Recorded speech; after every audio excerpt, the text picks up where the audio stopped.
কুরবানির ঈদকে সামনে রেখে শেরপুরে জমে উঠেছে পশুর হাট। ইতিমধ্যে শুরু হয়েছে বেচা কেনা। পশুর হাটগুলোতে দেশের বিভিন্ন অঞ্চল থেকে পশু কিনতে ভিড় করছে ক্রেতা বিক্রেতারা।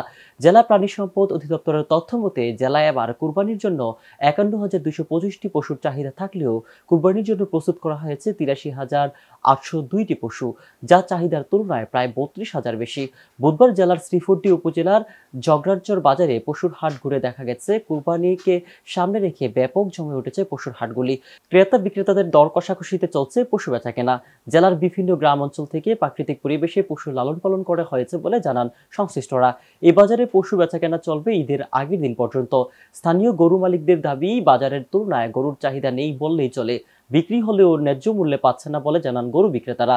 এদিকে বড় গরুর চেয়ে ছোট গরুর চাহিদা বেশি থাকায় লোকসানে পড়বেন বলে জানান গরুর মালিকরা। বড় বড় গরু নিতেই চায় না, খাদ্য বসে দাম বেশি, অনেক কষ্ট করে লালন পালন করছি, কোনো পাইকার এদিকে আসেই না।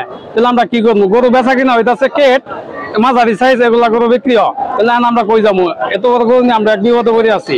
পাইকার কম, মনে করেন গরু দামও কম, মনে করেন এত খরচ টরচ হলাম, কি করবো? করার তো কিছু নাই।